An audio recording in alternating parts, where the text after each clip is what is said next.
पहले तो ऐसा ही होता था, ऐसे मास्टर साहब बैठे हुए, ऐसे हम खड़े, ऐसे मेरे पिताजी खड़े, तो मास्टर साहब ने पिताजी से पूछा किसका लड़का है। हमारे पिताजी भावुक हो गए, बोले मास्टर साहब आपका ही है। अब हम टेंशन में, जिसको 5 साल से बाप समझ रहे हैं, वो तो अपना है नहीं। सही बता रहे हैं, ऐसा ही बताइए। हमारे जमाने में 2G 3G नहीं था, हमारे जमाने में गुरुजी होते थे, एक ही थप्पड़ में नेटवर्क पकड़ लेते थे। हमारा जमाना अलग होता था, आपका जमाना, आपके जमाने में ये वाला मामला है। भगवान करे, अल्लाह करे, मोहब्बत ना हो, क्यों ना होगा, होनी चाहिए। लेकिन मैं आपको सीधे कविता सुनाता हूँ, टीम बड़ी है, क्योंकि मैं हास्य का कवि हूँ। हंसाना बहुत कठिन काम है, बहुत कठिन काम है। हम तो एक ब्लैक बोर्ड पे एक बार मास्टर ने लिखा इलेक्ट्रिसिटी, तो हमसे पूछा क्या लिखा, हमने कहा इलेक्ट्रिसिटी। थोड़ा घर में कोई है, मैंने कहा हाँ छोड़ा। बोले बड़ा भाई को ले आओ कल।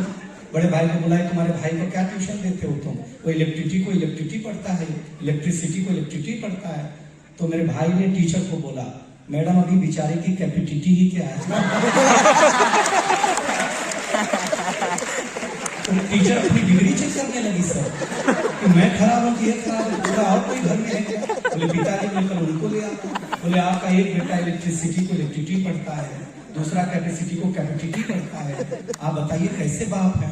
तो मेरे पिताजी ने बताया कि मैडम बात बहुत छोटी सी है, लेकिन आप फुकट में पब्लिक टीटी कर रहे हैं।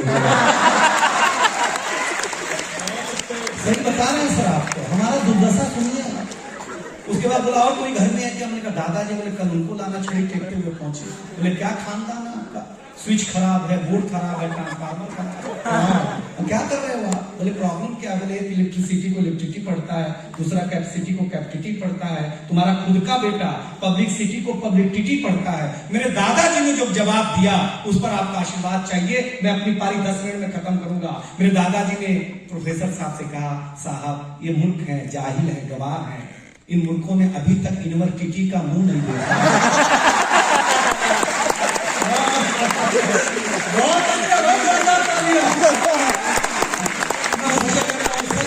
छोटी सी इन बच्चों के हाथ में एक सामान आ गया है, जिससे बहुत कुछ दुर्दशा हो रही है। हंसाने, क्योंकि टीम लंबी है, गजेंद्र भैया है, ये लोग बड़े लोग हैं, मैं पहली बार आया हूँ सर जम्मू।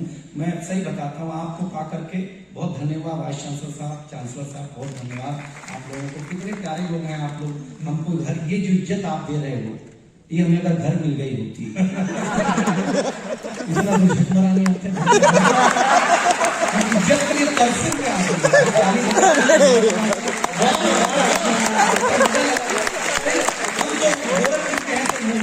यूपी से बच्चे जांच करने आए, खचाखच बच्चे देखे स्कूल में। हैरान तो हमारे यहाँ बच्चे होते नहीं, सीधे बाप। एक बच्चे को खड़ा किया, तुम्हारे प्रदेश का मुख्यमंत्री। बच्चे ने कहा रामलाल यादव। इंस्पेक्टर ने बोला ये कौन है? बच्चे ने कहा मेरे पिताजी का नाम है, 5 साल से घर में आए तो मुझे लगा यही होगा। उसने डांटा शुरू किया, क्या करते तुम्हारे प्रदेश के मुख्यमंत्री का नाम नहीं मालूम है? बच्चे ने कहा कि नहीं मालूम तो नहीं मालूम है। तो मास्टर ने कहा जब नहीं मालूम है क्यों नहीं मालूम है? बोले साहब हम असली स्टूडेंट है ही नहीं, हम यहाँ भेड़ बकरी चरा रहे थे, ये मास्टर जी आए, बोले क्लासरूम में बैठ जाओ, शाम को 10-10 रुपया मिलेगा, अभी बताओ तुम दोगे कि कोई और देगा?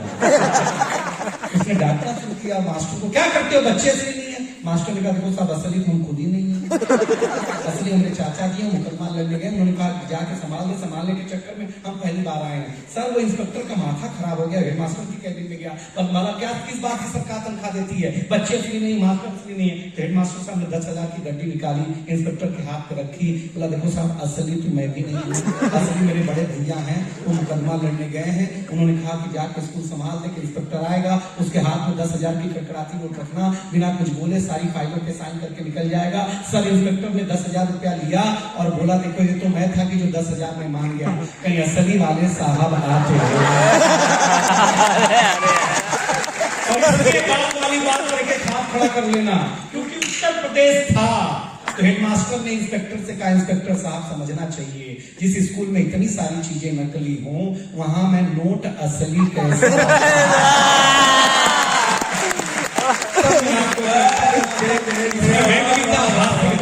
आपको मजा आया? सूरज तेजी से ढल रहा है, जम्मू सूरज तेजी से ढल रहा है। जमाना रोज बदल रहा है। एक संत ने, एक फकीर ने टीवी पे प्रवचन देते हुए कहा कि अगर आप मोह माया से दूर रहना चाहते हैं तो मुझे लाइक कीजिए, साथ में मेरा YouTube चैनल सब्सक्राइब कीजिए। अब मैं नहीं सुना रहा हूँ, तुरंत तेजी से बदल रहा, जमाना रोज बदल रहा। एक संत ने टीवी पे प्रवचन देते हुए कहा कि अगर आप मोह माया से दूर रहना चाहते हैं तो मुझे लाइक कीजिए, साथ में मेरा YouTube चैनल सब्सक्राइब कीजिए। आज नहीं तो कल होना चाहता है, हर कोई वायरल होना चाहता है, हर कोई वायरल होना चाहता है। पहले मेरा बच्चा घर से बाहर जाता था तो मेरा जी घबराता था, घड़ी पे नजर रहती थी, समय पे नहीं आता था तो मैं पड़ोस में पूछने चला जाता था। लेकिन मैं लाचार हूँ, बेकार हूँ, खुद के ऊपर मेरा बस नहीं चल रहा है। मेरी आंखों के सामने मोबाइल मेरे बच्चे को निगल रहा है, न मैं चिल्ला रहा हूँ, न मैं किसी को बुला रहा हूँ, न मैं चिल्ला रहा हूँ, न किसी को बुला रहा हूँ। इस घटना ने मुझे परेशान कर दिया है। अभी मैंने अपने बच्चे का बचपन देखा भी नहीं, इस मोबाइल की दुनिया ने उसे जवान कर दिया है। जम्मू के बड़े लोगों में बड़े दिमाग के सामने पढ़ रहा हूँ, हरीश जी के अध्यक्षता में पढ़ रहा हूँ, विष्णु जी के अध्यक्षता में पढ़ रहा हूँ, सुनकर दिखाइएगा, बड़े मन के साथ कह रहा हूँ। ये मोबाइल जिसका भी आविष्कार है उसका सम्मान है, क्योंकि इसका हमारे जीवन में बड़ा योगदान है। लेकिन इसके भीतर के कुछ आविष्कारों ने हमें भोगी बना दिया है। शरीर तो शरीर, मनोरोगी बना दिया है। इसने हमारा सुकून छीना है, हमारा संस्कार छीना है। अगली पंक्ति कलेजे को छीन के तो बताना, इसने हमारा सुकून छीना है, हमारा संस्कार छीना है, एक साथ बैठ करके बतियाने वाला परिवार छीना है। क्या बात है, वाह वाह वाह। एक साथ बैठ करके बतियाने वाला परिवार छीना, इसने छीना है, इसने छीना। यूनिवर्सिटी में पढ़ रहा हूं, इसने छीना है नई किताब की सुगंध को, इसने छीन लिया है निमंत्रण पत्र पर हल्दी की गंध को, इसने छीन लिया है निमंत्रण पत्र पर हल्दी की गंध को। इसने घूंघट छीना है, हर रात छीना है, चैट की आड़ में संवाद छीना है। आप कहेंगे कि ये सब नुक्ता चीनी है, इन भाई साहब कलेजे पे हाथ रख करके सोचेंगे तो कलेजा फट जाएगा। इसने आपके जीवन जीने का आधार अर्थात उत्सुकता छीनी है, जिज्ञासा खत्म कर दी इसने। हम लाइब्रेरी में प्रश्न का उत्तर खोजते थे, अब 2 लाइन आ रही है, खामोशी खल जाएगी, तब सुना रहा हूं, दुनिया तुम्हें कुछ अजीब सा भरोसा है। आज हमें गुरु से ज्यादा गूगल पे भरोसा है। क्या बात है, वाह वाह। दुनिया तुम्हें कुछ अजीब सा भरोसा, आज हमें गुरु से ज्यादा गूगल पे भरोसा है। अगर आप अपने आप को चाहते हैं बचाना तो इस दुनिया से थोड़ा दूर होगा जाना। मैं पूरा नहीं कह रहा, थोड़ा दूर होगा जाना, वरना जिंदगी के मखमली एहसास खो देंगे, हरे भरे जज्बात खो देंगे। अब ये निर्णय आपका है कि आपको कैसे रहना है, कैसे जीना है।